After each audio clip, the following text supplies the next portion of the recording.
ਰੋਜ਼ਾਨਾ ਲੋਕਨਾਥ ਟੀਵੀ ਦੇਖ ਰਹੇ ਹੋ ਤੁਸੀਂ ਤੇ ਮੈਂ ਹਾਂ ਸੁਖਵਿੰਦਰ ਸਿੰਘ ਸਿੱਧੂ।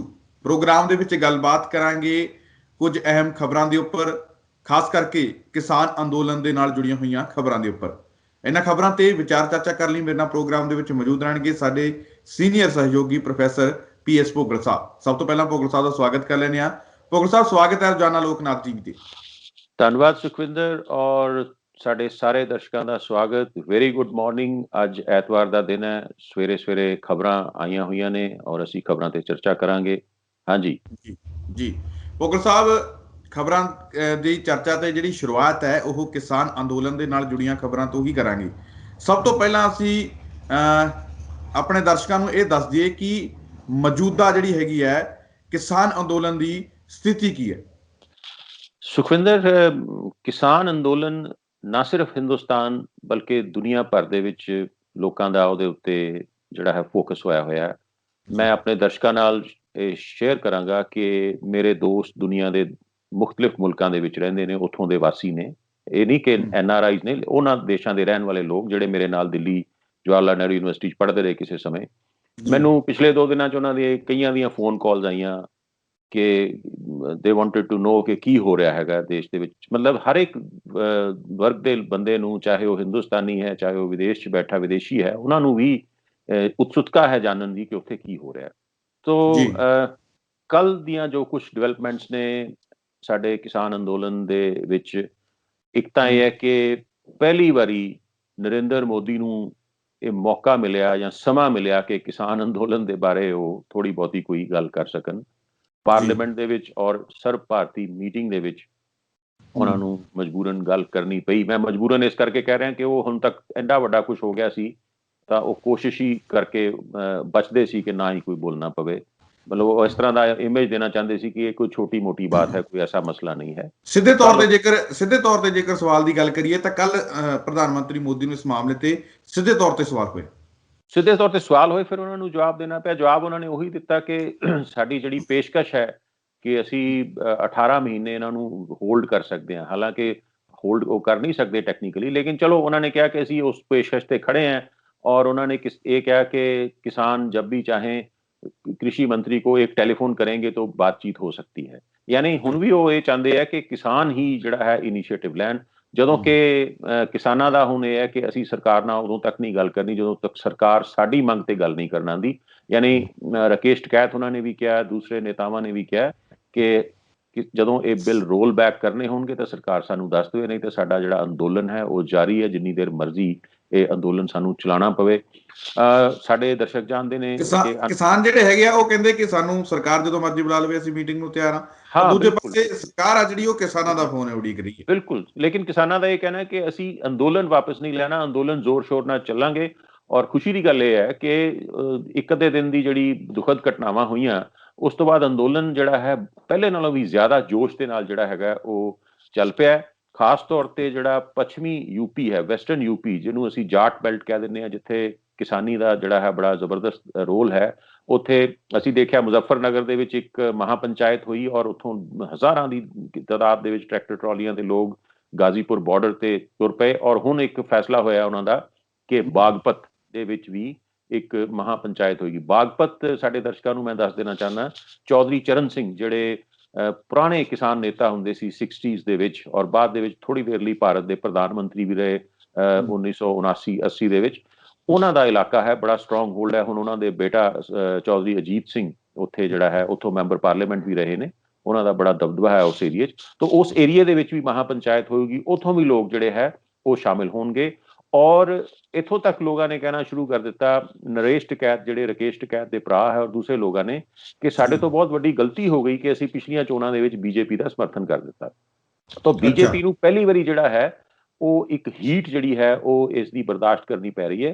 ਕਿਉਂਕਿ ਜਦੋਂ ਪੰਜਾਬ 'ਚ ਅੰਦੋਲਨ ਚੱਲਿਆ, ਨੋ ਡਾਊਟ ਪੰਜਾਬ ਨੇ ਸ਼ੁਰੂ ਕੀਤਾ ਔਰ ਪੰਜਾਬ ਨੇ ਪਹਿਲ ਕੀਤੀ, ਬੜੀ ਜ਼ੋਰ ਸ਼ੋਰ ਨਾਲ ਪਹਿਲ ਕੀਤੀ ਔਰ ਉਸ ਤੇ ਦੇਖਾ ਦੇਖੀ ਦੂਸਰੀਆਂ ਸਟੇਟ ਸ਼ੁਰੂ ਹੋਇਆ। ਲੇਕਿਨ ਇਹ ਵੀ ਸੱਚ ਹੈ ਕਿ ਪੰਜਾਬ ਦੇ ਅੰਦੋਲਨ ਦਾ ਪੋਲੀਟੀਕਲੀ ਉਹਨਾਂ ਜ਼ਿਆਦਾ ਨੁਕਸਾਨ BJP ਨੂੰ ਸ਼ਾਇਦ ਨਹੀਂ ਸੀ। ਹੁਣ ਜਦੋਂ ਇਹ ਜਿਹੜੀ ਸਾਡੀ ਹਾਰਟਲੈਂਡ ਹੈ ਸਾਡੇ ਦੇਸ਼ ਦੀ, ਉੱਤਰ ਪ੍ਰਦੇਸ਼, ਬਿਹਾਰ, ਮੱਧ ਪ੍ਰਦੇਸ਼ ਦੇ ਵਿੱਚ ਇਹ ਫੈਲੇਗਾ ਹੁਣ ਆਉਣ ਵਾਲੇ ਦਿਨਾਂ 'ਚ, ਤਾਂ BJP ਨੂੰ ਬਹੁਤ ਜ਼ਿਆਦਾ ਚਿੰਤਾ ਇਸ ਦੀ ਜਿਹੜੀ ਹੈ ਹੋ ਰਹੀ ਹੈ। ਕਿਉਂਕਿ ਲੋਕਾਂ ਨੂੰ BJP ਦੀ ਗੇਮ ਪਲਾਨ ਉੱਥੇ ਵੀ ਸਮਝ ਆਉਣੀ ਸ਼ੁਰੂ ਹੋ ਗਈ ਔਰ ਸਪਸ਼ਟ ਐਲਾਨ ਹੋ ਗਿਆ ਗਾਜ਼ੀਪੁਰ ਮੋਰਚੇ ਤੋਂ ਕਿ ਬਹੁਤ ਵੱਡੀ ਅਸੀਂ ਗਲਤੀ ਕੀਤੀ ਬੀਜੇਪੀ ਨੂੰ ਸਪੋਰਟ ਕਰਕੇ। ਸੋ ਕਿਸਾਨ ਮੇਲਾ ਚੜ੍ਹਦੀਆਂ ਕਲਾਂ 'ਚ ਹੈ, ਬੜੀ ਜ਼ੋਰ ਸ਼ੋਰ ਨਾਲ ਚੱਲ ਰਿਹਾ ਹੈ ਔਰ ਗੋਕੁਲ ਸਾਹਿਬ, ਰਾਕੇਸ਼ ਟਿਕੈਤ ਦੀ ਜਿਸ ਅਗਵਾਈ 'ਚ ਬੜਾ ਤਰੀਕੇ ਦੇ ਤੇਜ਼ੀ ਨਾਲ ਨਾਲ ਅੱਗੇ ਵਧ ਰਿਹਾ। ਬਿਲਕੁਲ ਬਿਲਕੁਲ, ਜਿਵੇਂ ਤੁਸੀਂ ਕਹਿ ਰਹੇ ਹੋ ਕਿ ਰਾਕੇਸ਼ ਟਿਕੈਤ ਦੀ ਅਗਵਾਈ ਦੇ ਵਿੱਚ ਬੜਾ ਤੇਜ਼ੀ ਦੇ ਨਾਲ ਕਿਸਾਨ ਅੰਦੋਲਨ ਅੱਗੇ ਵਧ ਰਿਹਾ ਹੈ, ਵਿਸ਼ਾਲ ਇਕੱਠ ਵੀ ਹੋਣਾ ਸ਼ੁਰੂ ਹੋ ਗਿਆ ਗਾਜੀਪੁਰ ਬਾਰਡਰ ਤੇ, ਸ਼ੁਰੂ ਨਹੀਂ ਆਪਾਂ ਕਹਿ ਸਕਦੇ, ਬੜੇ ਦਿਨਾਂ ਤੋਂ ਜੀ ਹੋ ਗਿਆ, ਤੇ ਹਰੇ ਹੋਰ ਵੀ ਲੋਕ ਜਿਹੜੇ ਹੈਗੇ ਉੱਥੇ ਪਹੁੰਚ ਰਹੇ ਨੇ। ਹੁਣ ਤਾਂ ਉੱਥੇ ਦੀ ਸਟੇਜ ਦੇ ਉੱਪਰ ਰਾਜਨੀਤਿਕ ਲੀਡਰ ਵੀ ਪਹੁੰਚ ਰਹੇ ਨੇ, ਪੰਜਾਬ ਦੇ ਸਿੰਗਰ ਵੀ ਪਹੁੰਚ ਰਹੇ ਨੇ, ਜਾਨੀ ਉੱਥੇ ਰਾਕੇਸ਼ ਟਿਕੈਤ ਦੀ ਮਦਦ ਦੇ ਲਈ ਹਰ ਆਦਮੀ ਉੱਥੇ ਪਹੁੰਚਣਾ ਚਾਹ ਰਿਹਾ, ਜਿਵੇਂ ਪਹਿਲਾਂ ਸਿੰਘੂ ਬਾਰਡਰ ਤੇ ਪਹੁੰਚਣਾ ਚਾਹ ਰਿਹਾ ਸੀ। ਤਾਂ ਕਿਵੇਂ ਦੇਖਦੇ ਹੋ ਕਿ ਕਿਤੇ ਨਾ ਕਿਤੇ ਜਿਵੇਂ ਕੱਲ ਪ੍ਰਧਾਨ ਮੰਤਰੀ ਮੋਦੀ ਦਾ ਥੋੜਾ ਜਿਹਾ ਨਰਮ ਰੁਖ ਲੱਗਿਆ, ਜਾਂ ਫਿਰ ਹੁਣ ਆਮ ਲੋਕਾਂ ਦੇ ਮਨ ਦੇ ਵਿੱਚ ਇਹ ਗੱਲ ਆ ਗਈ ਆ, ਪਹਿਲਾਂ ਲੋਕ ਇਹ ਸੋਚਦੇ ਸੀ ਕਿ ਹੋ ਸਕਦਾ ਯਾਰ ਕਿ ਕਿਸਾਨ ਜਿਹੜੇ ਹੈਗੇ ਆ ਕੇਂਦਰ ਦੇ ਪ੍ਰਸਤਾਵ ਦੇ ਉੱਪਰ ਜਿਹੜਾ ਹੋਲਡ ਕਰਨ ਵਾਲਾ ਪ੍ਰਸਤਾਵ ਆ, ਹੋ ਸਕਦਾ ਕਿ ਉੱਤੇ ਸਹਿਮਤੀ ਦੇ ਜਾਣ, ਪਰ ਮੋਦੀ ਆਪਣੀ ਗੱਲ ਤੋਂ ਪਿੱਛੇ ਨਹੀਂ ਹਟੇਗਾ। ਪਰ ਜਿਸ ਤਰੀਕੇ ਦੇ ਨਾਲ ਗਾਜੀਪੁਰ ਦੇ ਵਿੱਚ ਹੋ ਰਿਹਾ ਹੁਣ, ਖਾਸ ਕਰਕੇ ਉਥੋਂ ਜਿਹੜਾ ਮੈਸੇਜ ਜਾ ਰਿਹਾ ਹੈ, ਜਿਵੇਂ ਤੁਸੀਂ ਕਹਿ ਰਹੇ ਹੋ ਕਿ ਪਹਿਲੀ ਵਾਰੀ ਪੋਲੀਟੀਕਲ ਨੁਕਸਾਨ ਹੋਣ ਜਾ ਰਿਹਾ ਉਹਨਾਂ ਨੂੰ, ਤਾਂ ਕਿਤੇ ਨਾ ਕਿਤੇ ਮੋਦੀ ਸਰਕਾਰ ਨੂੰ ਝੁਕਾਉਣ ਵੱਲ ਇਸ਼ਾਰਾ ਕਰਦਾ ਹੈ ਗਾਜੀਪੁਰ ਬਾਰਡਰ ਦਾ ਇਕੱਠ।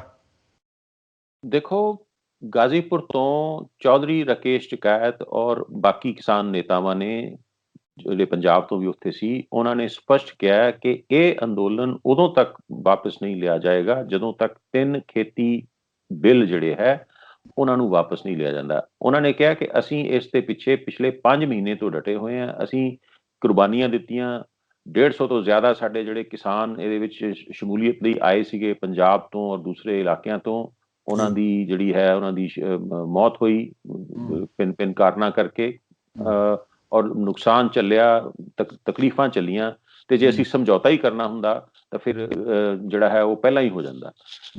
ਕਿਉਂਕਿ ਇੰਨੀ ਲੰਬਾ ਜਦੋਂ ਅੰਦੋਲਨ ਖਿੱਚਣ ਤੋਂ ਬਾਅਦ ਵੀ ਸਮਝੌਤੇ ਦੀ ਗੱਲ ਹੋਊਗੀ ਤਾਂ ਕਿਸਾਨਾਂ 'ਚ ਨਿਰਾਸ਼ਾ ਫੈਲੂਗੀ। ਇਸ ਕਰਕੇ ਹੁਣ ਕਿਸਾਨ ਯੂਨੀਅਨਾਂ ਦੇ ਕੋਲ ਵੀ ਕੋਈ ਚਾਰਾ ਨਹੀਂ ਹੈ ਕਿ ਉਹ ਇਸ ਚੀਜ਼ ਦੇ ਉੱਤੇ ਹੀ ਡਟੇ ਰਹਿਣ ਕਿ ਇਹ ਅੰਦੋਲਨ ਜਿਹੜਾ ਹੈ ਕਿਸਾਨ ਵਿਰੋਧੀ ਬਿੱਲਾਂ ਨੂੰ ਵਾਪਸ ਕਰਵਾ ਕੇ ਹੀ ਖਤਮ ਹੋਏਗਾ, ਕਿਉਂਕਿ ਹੁਣ ਬਹੁਤ ਸਮਾਂ ਹੋ ਗਿਆ, ਬਹੁਤ ਜ਼ਿਆਦਾ ਐਫਰਟ ਪੈ ਗਈ। ਇਸ ਲਈ ਬਿੱਲਾਂ ਦਾ ਵਾਪਸ ਹੋਣਾ ਹੀ ਕਿਸਾਨਾਂ ਦੇ ਫਾਇਦੇ ਵਾਸਤੇ ਜਿਹੜਾ ਹੈਗਾ ਉਹ ਦੇਖਿਆ ਜਾਏਗਾ। ਔਰ ਮੈਨੂੰ ਲੱਗਦਾ ਕਿ ਜਿਸ ਤਰ੍ਹਾਂ ਦੀ ਮੂਵਮੈਂਟ ਬਣ ਰਹੀ ਹੈ ਵੈਸਟਰਨ ਯੂਪੀ ਤੋਂ, ਇਹ ਹੌਲੀ ਹੌਲੀ ਫੈਲੇਗੀ ਔਰ ਇਹਦੇ ਵਿੱਚ ਜਿਹੜਾ ਹੈ ਮੱਧ ਪ੍ਰਦੇਸ਼ ਤੋਂ ਵੀ ਜ਼ਿਆਦਾ ਗਿਣਤੀ ਦੇ ਵਿੱਚ ਹੁਣ ਦੁਬਾਰਾ ਤੋਂ ਲੋਕ ਆਉਣਗੇ। ਇੱਕ ਵਾਰੀ ਉੱਥੋਂ ਆਏ ਲੋਕ ਵਾਪਸ ਚਲੇ ਗਏ ਸੀਗੇ, ਦੁਬਾਰਾ ਉੱਥੋਂ ਲੋਕ ਆਉਣਗੇ ਔਰ ਬਿਹਾਰ ਦੀ ਵਿੱਚ ਵੀ ਜਿਹੜੀ ਹੈ ਇਨਵੋਲਵਮੈਂਟ ਹੋਏਗੀ। ਇਹਦਾ ਪੋਲੀਟੀਕਲ ਫਾਲੋਆਊਟ ਜਿਹੜਾ ਹੈ ਹਰਿਆਣੇ 'ਚ ਵੀ ਪਏਗਾ। ਕੁਝ ਲੋਕਾਂ ਨੇ ਇਹ ਵੀ ਲਿਖਿਆ ਕਿ ਹਰਿਆਣੇ ਦੇ ਕਿਉਂਕਿ ਮਾਹੌਲ ਗਰਮਾ ਗਿਆ, ਪਹਿਲਾਂ ਨਾਲੋਂ ਜ਼ਿਆਦਾ ਗਰਮਾ ਗਿਆ ਸਿੰਘੂ ਬੈਰੀਅਰ ਵਾਲੇ ਫੋਕਸ ਤੋਂ ਬਾਅਦ, ਤੇ ਹੁਣ ਹੋ ਸਕਦਾ ਹੈ ਕਿ ਜਿਹੜਾ ਦੁਸ਼ਯੰਤ ਚੌਟਾਲਾ ਹੈ ਉੱਥੋਂ ਦਾ ਉਪ ਮੁੱਖ ਮੰਤਰੀ, ਉਸ ਨੂੰ ਵੀ ਸੋਚਣਾ ਪਏ ਕਿ ਉਸਨੇ ਸਰਕਾਰ ਨਾਲ ਰਹਿਣਾ ਹੈ ਕਿ ਨਹੀਂ ਰਹਿਣਾ, ਕਿਉਂਕਿ ਉਹਨਾਂ ਦੀ ਰਾਜਨੀਤੀ ਵੀ ਸਾਰੀ ਜਿਹੜੀ ਹੈਗੀ ਆ ਉਹ ਕਿਸਾਨੀ ਦੀ ਜਾਂ ਜਾਟ ਬੈਲਟ ਦੀ ਰਾਜਨੀਤੀ ਹੈ। ਤੋਂ ਇਹਦੀਆਂ ਕੁਛ ਨਾ ਕੁਛ ਜਿਹੜੇ ਆਉਣ ਵਾਲੇ ਦਿਨਾਂ ਦੇ ਵਿੱਚ ਸਾਨੂੰ ਇੰਪੈਕਟ ਜਿਹੜਾ ਹੈ ਪੋਲੀਟੀਕਲ। ਹਰਿਆਣਾ ਦੀ ਸਰਕਾਰ ਤਾਂ ਜੇ ਆਪਾਂ ਗੱਲ ਕਰੀਏ ਭੁੱਗਲ ਸਾਹਿਬ, ਇੱਕ ਤਰ੍ਹਾਂ ਦੀ ਵੈਂਟੀਲੇਟਰ ਦੇ ਉੱਪਰ ਹੀ ਹੈਗੀ। ਹਾਂ ਬਿਲਕੁਲ ਹੈ। ਉਹ ਤਾਂ ਜਿਸ ਦਿਨ ਇਹਨਾਂ ਨੇ ਸਪੋਰਟ ਵਾਪਸ ਲੈ ਲਈ ਦੁਸ਼ਯੰਤ ਚੌਟਾਲਾ ਦੀ ਪਾਰਟੀ ਨੇ, ਤਾਂ ਉਸ ਦਿਨ ਹੀ ਉਹ ਸਰਕਾਰ ਜਿਹੜੀ ਹੈ ਗਿਰ ਜਾਏਗੀ। ਔਰ ਮੈਨੂੰ ਲੱਗਦਾ ਕਿ ਜੇ ਸਰਕਾਰ ਨੇ ਕੋਈ ਜਲਦੀ ਫੈਸਲਾ ਨਾ ਕੀਤਾ, ਕੇਂਦਰ ਸਰਕਾਰ ਨੇ, ਤਾਂ ਦੁਸ਼ਯੰਤ ਚੌਟਾਲਾ ਜਿਹੜਾ ਹੈ ਉਹ ਆਪਣਾ ਸਪੋਰਟ ਜਿਹੜਾ ਹੈ ਸਮਰਥਨ ਵਾਪਸ ਦੇਗਾ, ਅਸਤੀਫਾ ਦੇਗਾ ਸਰਕਾਰ ਤੋਂ, ਤੇ ਮੁਸ਼ਕਲ ਹੋ ਜਾਏਗੀ ਫਿਰ ਇਹਨਾਂ ਲਈ। ਤਾਂ ਬੀਜੇਪੀ ਚਾਹੁੰਦੀ ਨਹੀਂ ਇਸ ਵੇਲੇ ਕਿ ਇਸ ਤਰ੍ਹਾਂ ਦਾ ਕੋਈ ਮੈਸੇਜ ਜਾਵੇ, ਕਿਉਂਕਿ ਉਹਨਾਂ ਨੂੰ ਆਲਰੇਡੀ ਬੰਗਾਲ ਦਾ ਇਲੈਕਸ਼ਨ ਉਹਨਾਂ ਦੇ ਸਾਹਮਣੇ ਹੈ। ਬੜੀ ਉਹਨਾਂ ਨੇ ਜੋ ਉਹਨਾਂ ਦੀ ਜਿਹੜੀ ਸ਼ਰਾਰਤ ਭਰਪੂਰ ਕੈਂਪੇਨ ਉੱਥੇ ਚੱਲ ਰਹੀ ਹੈ, ਜੋ ਕੁਛ ਉਹ ਅਮਿਤ ਸ਼ਾਹ ਜਿਸ ਤਰ੍ਹਾਂ ਦੀ ਜੋ ਠੱਗੀਆਂ ਮਾਰ ਸਕਦਾ ਉੱਥੇ ਉਹ ਸਾਰਾ ਕੁਛ ਚੱਲ ਰਿਹਾ ਹੈ, ਤਾਂ ਉਹ ਨਹੀਂ ਚਾਹਣਗੇ ਕਿ ਕੋਈ ਇੱਦਾਂ ਦੀ ਡਿਵੈਲਪਮੈਂਟ ਹੋਵੇ ਜਿਹਨਾਂ ਨਾਲ ਉਹਨਾਂ ਨੂੰ ਪੋਲੀਟੀਕਲ ਸੈਟਬੈਕ ਲੱਗੇ। ਸੋ ਦੇਖਦੇ ਹਾਂ ਅੱਗੇ ਆਉਣ ਵਾਲੇ ਦਿਨਾਂ 'ਚ ਹੋਰ ਕੀ ਕਰਦੇ ਆ ਉਹ। ਭੁੱਗਲ ਸਾਹਿਬ, ਜਿਸ ਤਰੀਕੇ ਦੇ ਨਾਲ ਆਪਾਂ ਉੱਥੇ ਗੱਲ ਕਰ ਰਹੇ ਹਾਂ, ਲੋਕਾਂ ਦਾ ਇਕੱਠ ਵੱਧ ਰਿਹਾ, ਤੇ ਸਿੰਘੂ ਬਾਰਡਰ ਤੇ ਥੋੜਾ ਜਿਹਾ ਇਕੱਠ ਉਸ ਤਰੀਕੇ ਨਾਲ ਨਹੀਂ ਵੱਧ ਰਿਹਾ ਜਿਸ ਤਰੀਕੇ ਨਾਲ ਪਹਿਲਾਂ ਸੀਗਾ। ਹੋ ਸਕਦਾ ਕਿ ਉੱਥੇ ਜ਼ਿਆਦਾ ਵੱਧ ਗਿਆ ਹੋਵੇ, ਤਾਂ ਸਾਨੂੰ ਲੱਗਦਾ ਹੋਵੇ ਕਿਤੇ ਨਾ ਕਿਤੇ ਪੋਲੀਟੀਕਲ ਪਾਰਟੀਆਂ ਨੂੰ ਜਿਹੜੀਆਂ ਨੂੰ ਪਹਿਲਾਂ ਰੋਕਿਆ ਜਾ ਰਿਹਾ ਸੀ, ਤਾਂ ਉੱਥੇ ਹੁਣ ਰਾਕੇਸ਼ ਟਿਕੈਤ ਦੀ ਸਟੇਜ ਦੇ ਉੱਪਰ ਪੋਲੀਟੀਕਲ ਪਾਰਟੀਆਂ ਖੁੱਲ ਕੇ ਜਾ ਰਹੀਆਂ ਨੇ। ਤਾਂ ਉੱਥੇ ਕੱਲ ਅਕਾਲੀ ਦਲ ਵਾਲੇ ਉੱਥੇ ਟਿਕੈਤ ਜਿਹੜੇ ਪੱਗ ਵੀ ਬੰਨ੍ਹ ਕੇ ਆਏ ਨੇ, ਤਾਂ ਹੋਰ ਵੀ ਜਿਹੜੇ ਆਮ ਆਦਮੀ ਪਾਰਟੀ ਵਾਲੇ ਵੀ ਮਨੀਸ਼ ਸਿਸੋਦੀਆ ਜਿਹੜੇ ਹੈਗੇ ਉਹ ਵੀ ਮਿਲ ਕੇ ਆਏ ਨੇ। ਕਿਤੇ ਨਾ ਕਿਤੇ ਉਧਰ ਪੋਲੀਟੀਕਲ ਪਾਰਟੀਆਂ ਦੀ ਰਾਹ ਖੁੱਲ੍ਹਾ ਹੈ। ਦੇਖੋ, ਇਹਨਾਂ ਨੇ ਫੈਸਲਾ ਪਹਿਲਾਂ ਕੀਤਾ ਸੀ ਕਿ ਪੋਲੀਟੀਕਲ ਪਾਰਟੀ ਦੇ ਲੋਕਾਂ ਨੂੰ ਅਸੀਂ ਸਟੇਜ ਤੇ ਬੋਲਣ ਨਹੀਂ ਦੇਣਾ। ਤੋ ਉੱਥੇ ਗਏ ਨੇ, ਆਪਣੇ ਮੀਟਿੰਗਸ ਕਰਕੇ ਆਏ ਨੇ ਰਾਕੇਸ਼ ਟਿਕੈਤ ਨਾਲ, ਉੱਥੋਂ ਕਿਸੇ ਨੇ ਕਿਸੇ ਵੀ ਰੈਲੀ ਨੂੰ ਸੰਬੋਧਨ ਨਹੀਂ ਕੀਤਾ, ਕਿਉਂਕਿ ਡਰ ਇਹ ਹੁੰਦਾ ਕਿ ਪੋਲੀਟੀਕਲ ਪਾਰਟੀਆਂ ਦੇ ਲੋਕ ਜਿਹੜੇ ਹੈ, ਇਹਨਾਂ ਨੂੰ ਆਦਤ ਹੁੰਦੀ ਹੈ, ਇਹ ਸਾਰੀ ਦੀ ਸਾਰੀ ਜਿਹੜੀ ਫੋਕਸ ਹੈ ਹਾਈਜੈਕ ਕਰਨ ਦੇ ਮਾਹਰ ਹੁੰਦੇ ਨੇ। ਇਸ ਕਰਕੇ ਕਿਸਾਨ ਜਥੇਬੰਦੀਆਂ ਨੇ ਇਸ ਕਰਕੇ ਇਹਨਾਂ ਨੂੰ ਰੋਕਿਆ ਕਿ ਤੁਸੀਂ ਇੱਥੇ ਕੋਈ ਆਪਣੀ ਗੱਲ ਨਹੀਂ ਕਰੋਗੇ, ਇਹ ਅੰਦੋਲਨ ਸਿਰਫ ਕਿਸਾਨ ਅੰਦੋਲਨ ਰਹੇਗਾ, ਇਹਦੇ ਦਾ ਜਿਹੜਾ ਕੋਈ ਹੋਰ ਰਾਜਨੀਤਿਕ ਏਜੰਡਾ ਨਹੀਂ ਹੋਏਗਾ, ਇਹਨੂੰ ਕੋਈ ਅਸੀਂ ਪੋਲੀਟੀਕਲ ਕਲਰਿੰਗ ਨਹੀਂ ਦੇਣਾ ਚਾਹੁੰਦੇ। ਤੋ ਉਸ ਕਰਕੇ ਇਹ ਫੈਸਲਾ ਕੀਤਾ ਗਿਆ ਸੀ। ਸਿੰਘੂ ਬਾਰਡਰ ਦੇ ਉੱਤੇ ਇਸ ਨੂੰ ਜ਼ਰਾ ਜ਼ਿਆਦਾ ਹੀ ਉਹਨਾਂ ਨੇ ਖਿੱਚ ਦਿੱਤਾ। ਕਿਸਾਨ ਜਥੇਬੰਦੀਆਂ ਦੇ ਪੋਲੀਟੀਕਲ ਲੀਡਰ ਗਏ, ਉਹਨਾਂ ਨਾਲ ਮਿਸਬਿਹੇਵ ਵੀ ਕੀਤਾ। ਜਦੋਂ ਉਹ ਉੱਥੇ ਜਾ ਕੇ ਬੈਠਣਾ ਹੀ ਚਾਹੁੰਦੇ ਸੀ, ਆਪਣੀ ਸ਼ਕਲ ਹੀ ਦਿਖਾਉਣਾ ਚਾਹੁੰਦੇ ਸੀ, ਤੇ ਕੋਈ ਗੱਲ ਨਹੀਂ ਸੀ, ਉਹਨਾਂ ਨੂੰ ਬੋਲਣ ਨਹੀਂ ਦਿੱਤਾ ਜਾਣਾ ਚਾਹੀਦਾ ਸੀ। ਤਾਂ ਮੇਰਾ ਖਿਆਲ ਹੈ ਕਿ ਉਹ ਜ਼ਰੂਰਤ ਤੋਂ ਜ਼ਿਆਦਾ ਕਰ ਲਿਆ ਗਿਆ ਸੀ ਸਿੰਘੂ ਬੈਰੀਅਰ ਤੇ। ਬਾਕੀ ਇਹ ਹੈ ਕਿ ਸਿੰਘੂ ਬੈਰੀਅਰ ਵਾਲੇ ਪਾਸੇ ਵੀ ਦੁਬਾਰਾ ਤੋਂ ਲੋਕ ਪੰਜਾਬ ਤੋਂ ਜਾਣੇ ਸ਼ੁਰੂ ਹੋ ਗਏ, ਕਿਉਂਕਿ ਕੱਲ ਖਬਰਾਂ ਮਿਲੀਆਂ ਕਿ ਹਰ ਇੱਕ ਪਿੰਡ ਦੇ ਵਿੱਚ ਗੁਰਦੁਆਰਿਆਂ ਦੇ ਲਾਊਡ ਸਪੀਕਰਾਂ ਤੋਂ ਐਲਾਨ ਹੋਇਆ ਕਿ ਉੱਥੇ ਜਾਣਾ, ਸਮਰਥਨ ਜਾਣਾ, ਔਰ ਲੋਕ ਦੁਬਾਰਾ ਤੋਂ ਜਿਹੜਾ ਹੈ ਟੀਮ ਅਪ ਹੋ ਰਹੇ ਨੇ ਉੱਥੇ ਜਾਣ ਵਾਸਤੇ।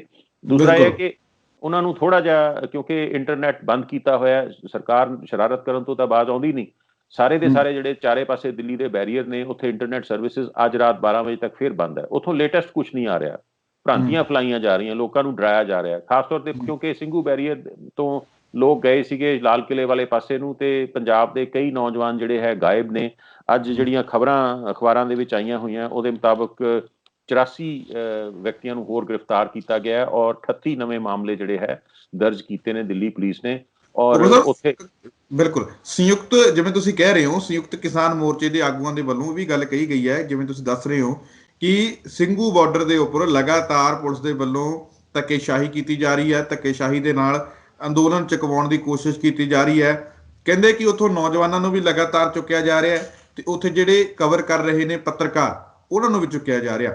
ਇੱਕ ਰਾਤ ਮਨਦੀਪ ਪੂਨੀਆ ਦੇ ਨਾਮ ਦਾ ਪੱਤਰਕਾਰ ਵੀ ਚੁੱਕਿਆ ਗਿਆ। ਤਾਂ ਕਿਵੇਂ ਦੇਖਦੇ ਹੋ ਧੱਕੇਸ਼ਾਹੀ ਨੂੰ?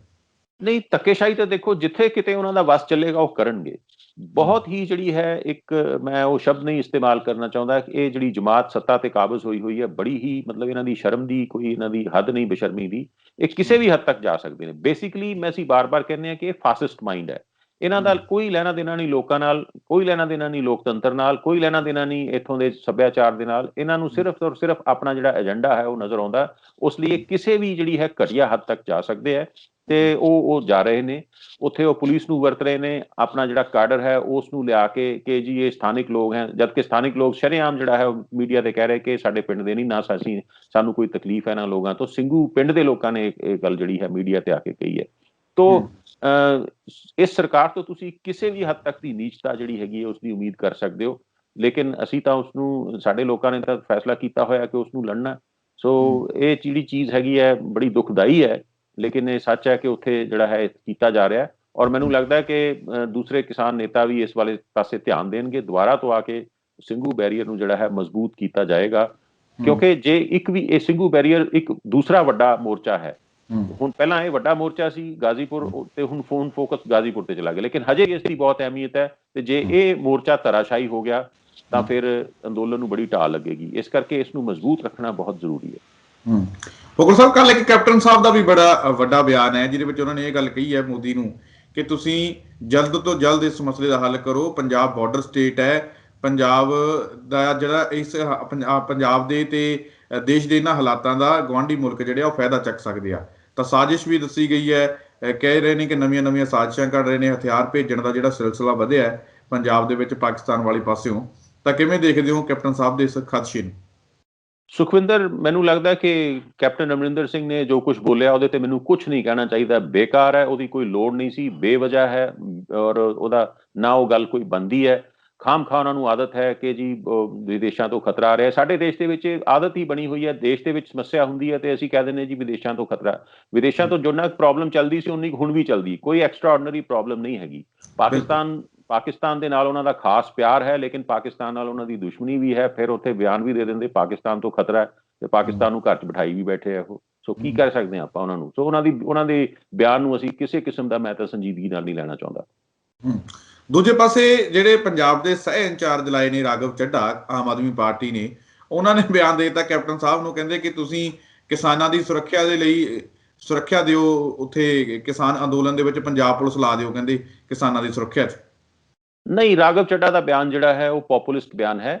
ਪੰਜਾਬ ਪੁਲਿਸ ਉੱਥੇ ਸੁਰੱਖਿਆ ਲਈ ਨਹੀਂ ਲਗਾਈ ਜਾ ਸਕਦੀ, ਕਿਉਂਕਿ ਲਾਅ ਐਂਡ ਆਰਡਰ ਸਟੇਟ ਦਾ ਮਾਮਲਾ ਉੱਥੇ ਕੇਵਲ ਔਰ ਕੇਵਲ ਹਰਿਆਣਾ ਪੁਲਿਸ ਲੱਗ ਸਕਦੀ ਹੈ ਜਾਂ ਕੇਂਦਰੀ ਬਲ ਲੱਗ ਸਕਦੇ ਹੈ। ਇਹ ਸਾਡੇ ਸੰਵਿਧਾਨ ਦਾ ਜੋ ਪ੍ਰਾਵਧਾਨ ਹੈ ਉਹ ਇਹੀ ਹੈ। ਪੰਜਾਬ ਪੁਲਿਸ ਉੱਥੇ ਨਹੀਂ ਜਾ ਸਕਦੀ। ਈਵਨ ਦਿੱਲੀ 'ਚ ਅਸੀਂ ਦੇਖਦੇ ਹਾਂ ਕਿ ਸਾਡਾ ਜਿਹੜਾ ਪੰਜਾਬ ਭਵਨ ਹੈ ਜਾਂ ਕਪੂਰਥਲਾ ਹਾਊਸ ਹੈ, ਉਹਦੀ ਸਿਕਿਉਰਿਟੀ ਵਾਸਤੇ PAP ਬੈਠਦੀ ਹੈ ਉੱਥੇ, ਲੇਕਿਨ ਉਹ ਠੀਕ ਹੈ, ਉਹਨਾਂ ਦਾ ਸਿਰਫ ਵਾਚ ਐਂਡ ਵਾਰਡ ਦਾ ਕੰਮ ਹੈ। ਜਦੋਂ ਕੋਈ ਉਹੋ ਜਿਹਾ ਮਸਲਾ ਹੁੰਦਾ ਤਾਂ ਉਹਨਾਂ ਨੂੰ ਵੀ ਦਿੱਲੀ ਪੁਲਿਸ ਨੂੰ ਬੁਲਾਉਣਾ ਪੈਂਦਾ, ਕਿਉਂਕਿ ਜੁਰਿਸਡਿਕਸ਼ਨ ਦਿੱਲੀ ਪੁਲਿਸ ਦੀ ਹੈ।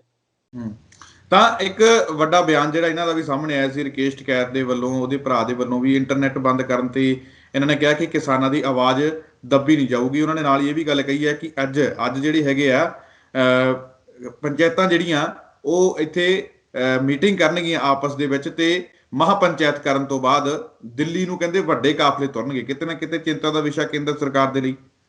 ਹਾਂ ਬਿਲਕੁਲ, ਜੇ ਦੇਖੋ ਦਿੱਲੀ ਨੂੰ ਕਾਫਲੇ ਤੁਰ ਪੈਂਦੇ ਆ, ਪੰਜਾਬ ਤੋਂ ਜਿਹੜੇ ਲੋਕ ਬੈਰੀਅਰ ਕ੍ਰਾਸ ਕਰਕੇ ਗਏ ਉਹਨਾਂ ਦੇ ਤਾਂ ਉਹਨਾਂ ਨੇ ਐਕਸ਼ਨ ਕਰ ਲਿਆ ਕਿ ਇਹ ਡਿਸਰਪਟਿਵ ਹੈ, ਖਾਲਿਸਤਾਨੀ ਹੈ, ਜਾਂ ਇਹ ਸਿੱਖ ਅਲਟਰਾਸ ਹੈ, ਜੋ ਵੀ ਕਹਿ ਲੈਣਗੇ। ਉਹਨਾਂ ਨੂੰ ਕੀ ਕਹਿਣਗੇ ਉਹ?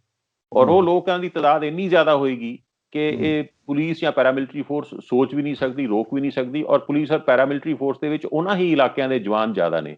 ਪੰਜਾਬ ਤੇ ਤਾਂ ਸ਼ਾਇਦ ਉੱਥੇ ਨਹੀਂ ਹੈ, ਚਲੋ ਮੰਨਦੇ ਹਾਂ ਪੰਜਾਬੀਆਂ ਤੇ ਉਹਨਾਂ ਨੇ ਥੋੜਾ ਬਹੁਤਾ ਜ਼ੁਲਮ ਕਰ ਲਿਆ ਹੋਊਗਾ, ਲੇਕਿਨ ਆਪਣੇ ਹੀ ਲੋਕਾਂ ਦੇ ਉੱਤੇ ਕਿਸ ਤਰੀਕੇ ਨਾਲ ਉਦਾਂ ਦਾ ਜ਼ੁਲਮ ਕਰਨਗੇ, ਉਹਨਾਂ ਦੇ ਡੰਡੇ ਮਾਰਨਗੇ, ਜਾਂ ਉਹਨਾਂ ਦੇ ਨੇੜੇ ਜਾ ਕੇ ਜਿਹੜੇ ਟੀਅਰ ਗੈਸ ਸ਼ੈਲਸ ਆ ਉਹ ਬੋਡੀ ਦੇ ਉੱਤੇ ਬਲੋ ਦਿੱਤੇ ਗਏ ਜਿਸ ਤਰ੍ਹਾਂ ਸਾਡੇ ਲੋਕਾਂ ਤੇ। ਅਸੀਂ ਦੇਖਾਂਗੇ ਕਿ ਪੁਲਿਸ ਉਹਨਾਂ ਆਪਣੇ ਹੀ ਲੋਕਾਂ ਨਾਲ ਇਸ ਤਰ੍ਹਾਂ ਕਿਸ ਤਰ੍ਹਾਂ ਕਰੇਗੀ। ਤਾਂ ਸਰਕਾਰ ਨੂੰ ਦੀ ਜ਼ਾਹਿਰ ਹੈ ਨੀਂਦ ਹਰਾਮ ਹੋਈ ਹੋਏਗੀ ਇਹ ਸਾਰਾ ਕੁਝ ਸੁਣ ਕੇ, ਔਰ ਇਹਦੀ ਸੰਭਾਵਨਾ ਤੋਂ ਇਨਕਾਰ ਨਹੀਂ ਕੀਤਾ ਜਾ ਸਕਦਾ। ਪਹਿਲਾਂ ਵੀ ਚੌਧਰੀ ਦੇਵੀ ਲਾਲ ਵੇਲੇ, ਚੌਧਰੀ ਚਰਨ ਸਿੰਘ ਵੇਲੇ ਕਿਸਾਨ ਦਿੱਲੀ ਦੇ ਵਿੱਚ ਚਲੇ ਜਾਂਦੇ ਸੀ, ਵੱਡੀਆਂ ਵੱਡੀਆਂ ਬੋਟ ਕਲੱਬ ਤੇ ਕਿਸਾਨ ਰੈਲੀਆਂ ਹੁੰਦੀਆਂ ਰਹੀਆਂ, ਤੇ ਸਰਕਾਰ ਉਹਨਾਂ ਨੂੰ ਰੋਕਣ ਦੇ ਵਿੱਚ ਅਸਮਰੱਥ ਹੁੰਦੀ ਸੀ।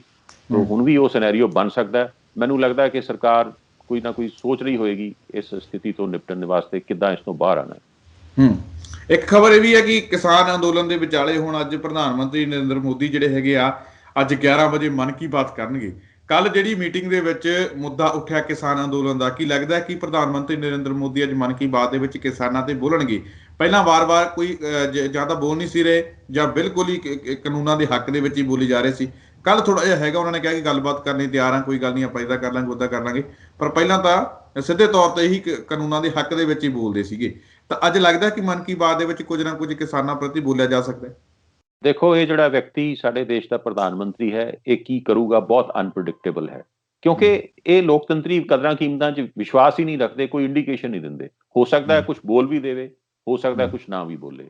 ਜੇ ਬੋਲਣਗੇ ਤਾਂ ਬਿੱਲਾਂ ਦਾ ਜਿਹੜਾ ਹੈ, ਮੈਨੂੰ ਨਹੀਂ ਲੱਗਦਾ ਬਿੱਲਾਂ ਦਾ ਵਿਰੋਧ ਤਾਂ ਕਰਨੋਂ ਰਹੇ, ਆਪ ਪਾਸ करवाए है, वही गल दोहरा देंगे कि हम इनको होल्ड करने के लिए तैयार हैं, किसानों से बातचीत करने के लिए तैयार हैं। इस तो ज्यादा मैनू कोई उम्मीद नहीं कि नरेंद्र मोदी कोई उससे अपनी गल कहणगे।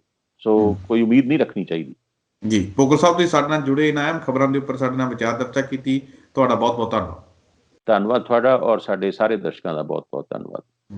ਤਾਂ ਇਹ ਸਨ ਪ੍ਰੋਫੈਸਰ PS ਭੋਗਲ ਸਾਹਿਬ, ਜਿਨ੍ਹਾਂ ਨੇ ਅੱਜ ਦੀਆਂ ਕੁਝ ਅਹਿਮ ਖਬਰਾਂ ਤੇ ਸਾਡੇ ਨਾਲ ਵਿਚਾਰ ਚਰਚਾ ਕੀਤੀ ਹੈ ਤੇ ਆਪਣੇ ਵਿਚਾਰ ਸਾਨੂੰ ਰੱਖੇ ਨੇ। ਉਮੀਦ ਕਰਦੇ ਹਾਂ ਕਿ ਭੋਗਲ ਸਾਹਿਬ ਦੇ ਇਹ ਵਿਚਾਰ ਤੁਹਾਨੂੰ ਜ਼ਰੂਰ ਪਸੰਦ ਆਉਣਗੇ। ਦੁਬਾਰਾ ਫਿਰ ਮਿਲਾਂਗੇ ਇਸ ਪ੍ਰੋਗਰਾਮ ਦੇ ਵਿੱਚ, ਤਦ ਤੱਕ ਲਈ ਦਿਓ ਇਜਾਜ਼ਤ। ਧੰਨਵਾਦ।